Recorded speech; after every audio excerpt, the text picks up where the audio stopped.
Have you ever tried to give your favorite plant a quick boost with a nutrient spray only to wake up the next morning and find its leaves completely burned and crispy? It is a heartbreaking experience, and it happens to thousands of gardeners every single day. Today, we are diving into the incredibly powerful yet surprisingly dangerous world of foliar feeding. I am going to reveal exactly which fertilizers act like magic potions when sprayed directly on leaves, and which ones will absolutely destroy your plants in a matter of hours. I promise you, by the end of this video, you will know the secret to instantly correcting nutrient deficiencies without risking a single leaf.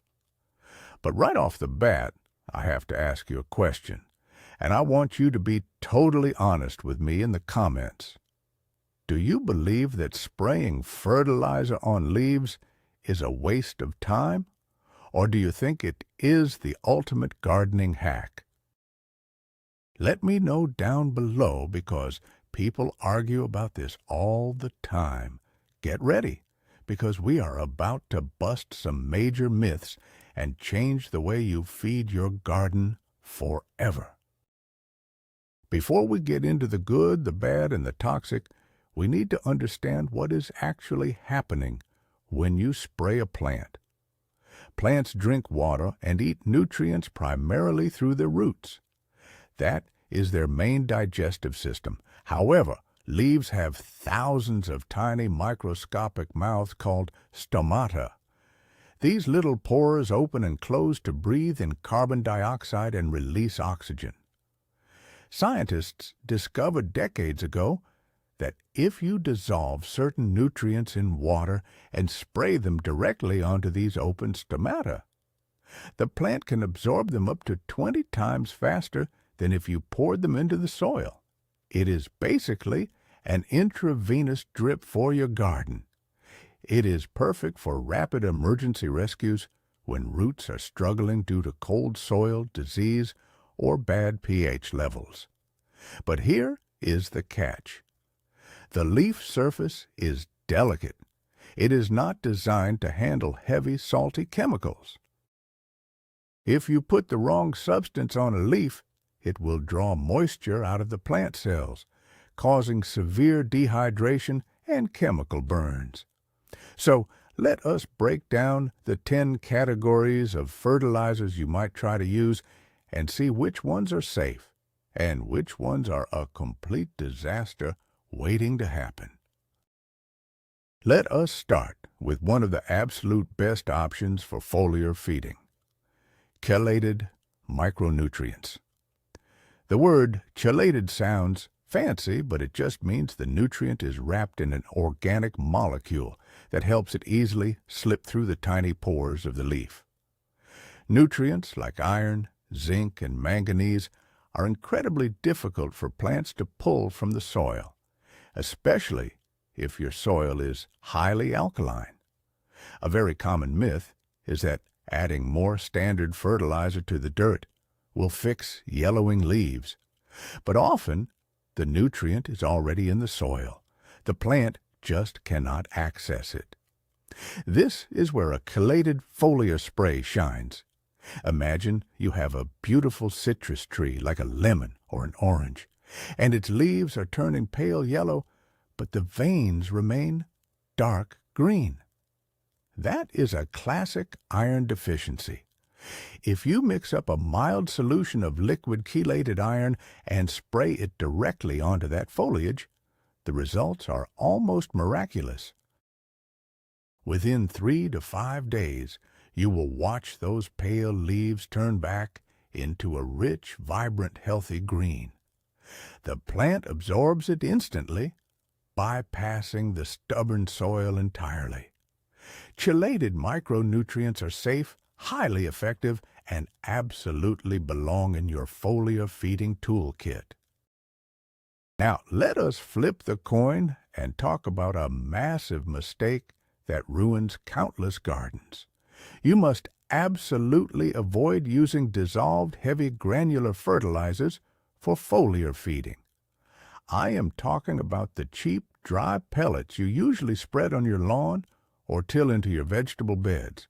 There is a terrible piece of advice floating around the internet that says you can just crush up any cheap granular fertilizer, dissolve it in a bucket of water, and spray it on your plants to save money. Let me burst that myth right now. Those granular fertilizers are packed with heavy salts. When you spray that salty water onto a delicate leaf, the sun comes out and the water evaporates. What is left behind? A highly concentrated layer of aggressive chemical salt. This creates a process called reverse osmosis, where the salt literally sucks the moisture out of the plant cells. As an example, imagine a gardener spraying this homemade mix onto a lush, healthy tomato plant. By the next afternoon, the edges of every single leaf will be brown, crispy, and dead. It looks exactly like someone took a blowtorch to the garden. Never use standard granular fertilizers for leaf sprays. They are strictly for the soil. Moving back to the positive side, let us look at a natural powerhouse, liquid kelp and seaweed extracts. This is not just a fertilizer. It is more like a health tonic or a stress relief spa treatment for your garden. Seaweed grows in the ocean, enduring harsh tides, extreme temperatures, and limited light. To survive, it produces massive amounts of natural growth hormones, particularly cytokinins, as well as over 60 trace minerals.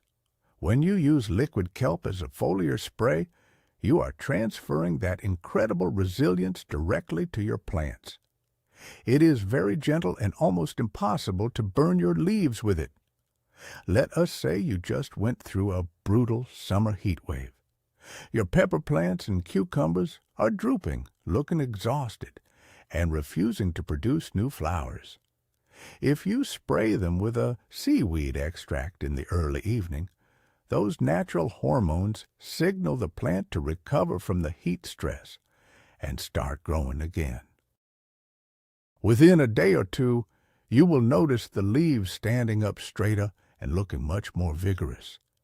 It is one of the safest and most beneficial things you can ever spray on your foliage, providing a gentle boost without any risk of salt damage.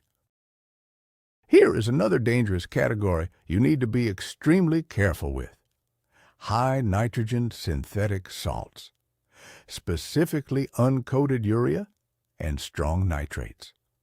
Nitrogen is essential for green leafy growth, so people naturally assume that spraying a ton of nitrogen on the leaves will make the plant explode with massive foliage. While professional farmers sometimes use very specific, highly refined low-BRA urea under strict conditions, the stuff you buy at the big box store is a totally different story.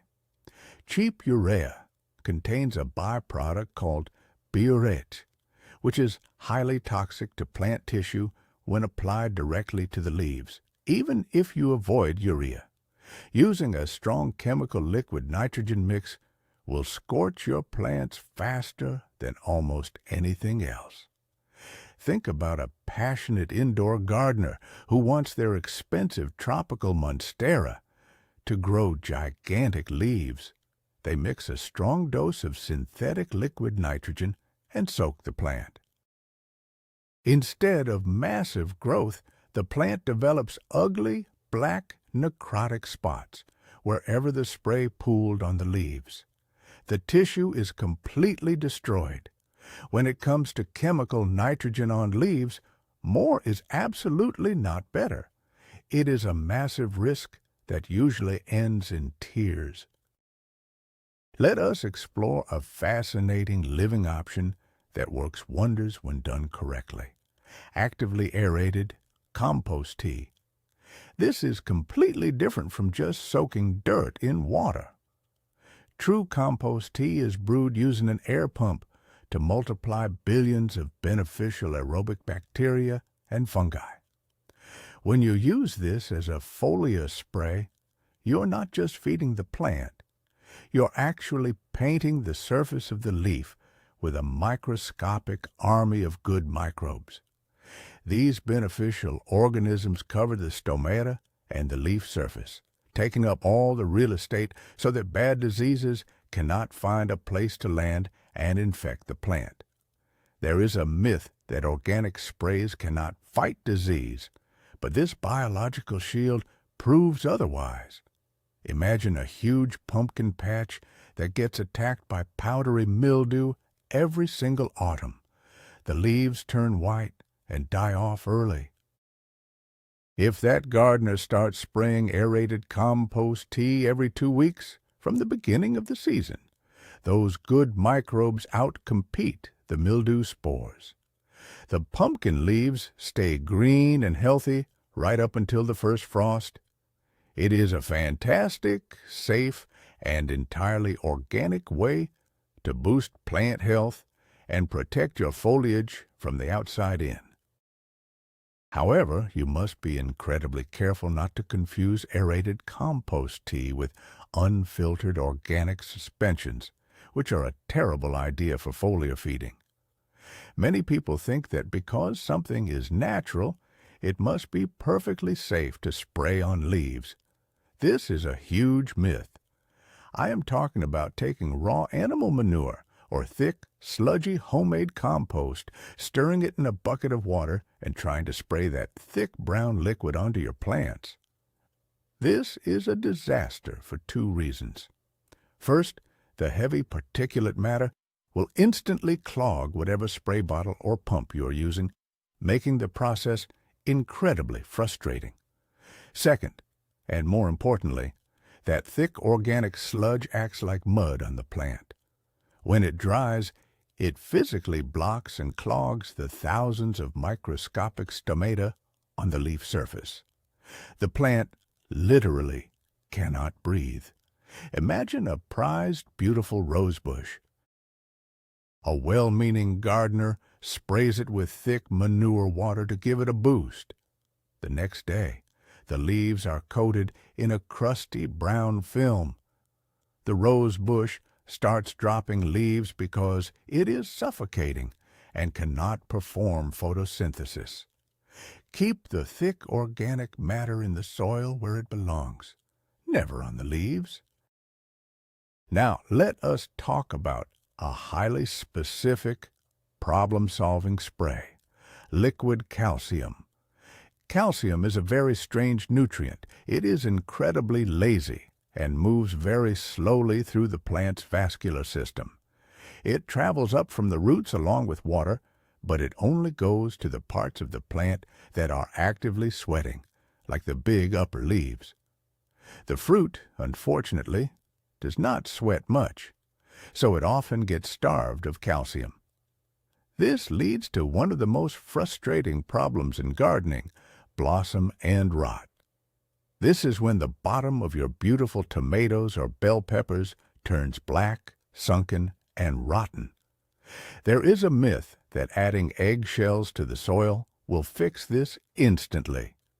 The truth is, eggshells take months or years to break down, but a foliar spray of liquid calcium chloride or calcium acetate acts as an instant rescue.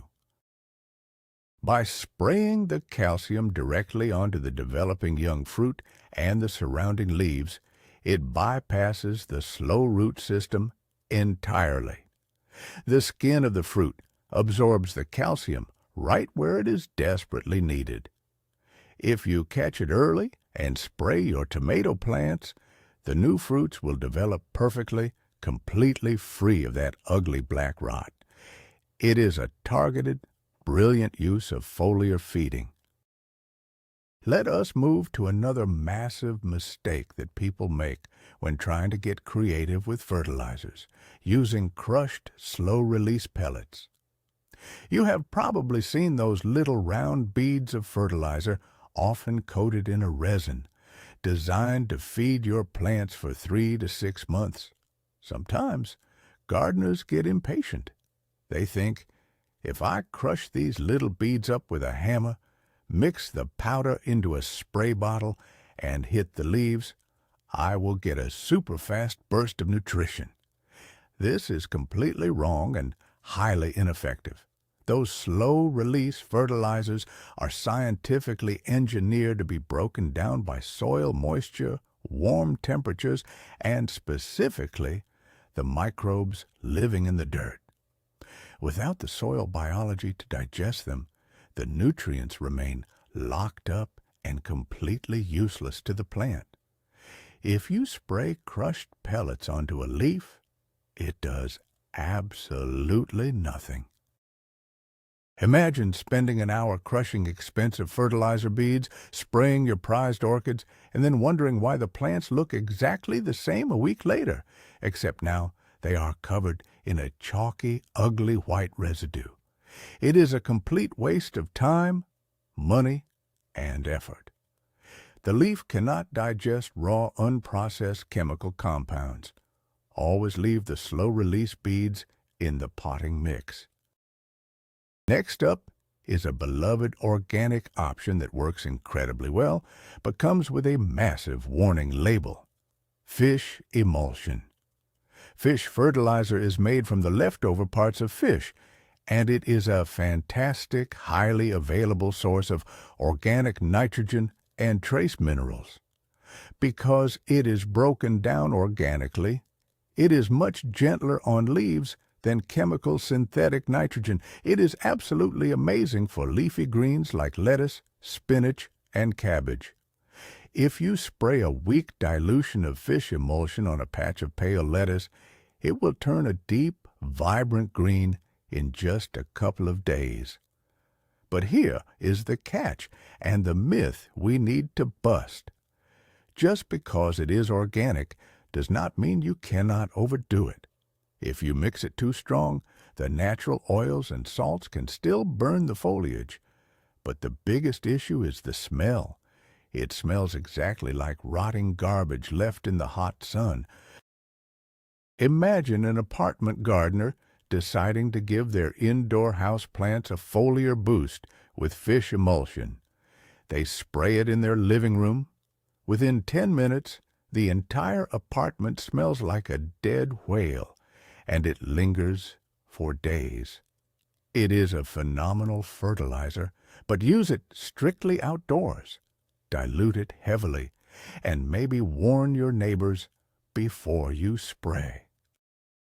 Finally, we have to talk about the golden rule of application, because even the perfect foliar fertilizer will become toxic if you apply it at the wrong time. The environment dictates whether your spray will heal or kill. There is an old myth that spraying plants in the middle of the day will cause water droplets to act like tiny magnifying glasses and burn the leaves with lasers of sunlight. Science has actually busted the magnifying glass myth. The real danger is evaporation. If you spray a nutrient mix onto a leaf at 1 o'clock in the afternoon, when it is 90 degrees outside, the water evaporates in seconds. This leaves behind a highly concentrated dry crust of fertilizer salts that instantly chemically burns the leaf tissue. Furthermore, in the heat of the day, plants close their stomata to conserve water, meaning they cannot even absorb the spray anyway. Imagine a gardener eagerly spraying their roses at noon. They are just guaranteeing crispy edges. To succeed, you must spray either early in the morning while the dew is still present or late in the evening as the sun goes down. The stomata are wide open, the liquid stays wet longer, and the plant has hours to drink in the nutrients safely. Timing is everything. And there you have it, the absolute truth about foliar feeding. The biggest twist here is realizing that sometimes trying to help your plants with the wrong spray can actually be the exact thing that destroys them. Spraying cheap granular salts, unrefined thick sludge, or strong synthetic nitrogen is practically a death sentence for delicate leaves. But when you use the right tools, like chelated micronutrients for yellowing leaves, gentle seaweed extracts for heat stress, or targeted liquid calcium to stop blossom end rot, foliar feeding becomes a garden superpower. It is all about giving the plant exactly what it needs, in a form it can actually swallow at the right time of day. I hope this guide saves your plants from unnecessary chemical burns and helps you achieve the lushest, greenest garden you have ever had. If you found this information valuable and learned something new today, please hit that like button and subscribe to the channel so you never miss out on our deep dives into plant science. Now, it is your turn to share. Head down to the comments and tell me, what is the worst fertilizer disaster you have ever experienced in your garden? Or what plant did you miraculously bring back to life? I read every single comment, and I cannot wait to hear your stories. Thank you so much for watching, and happy gardening.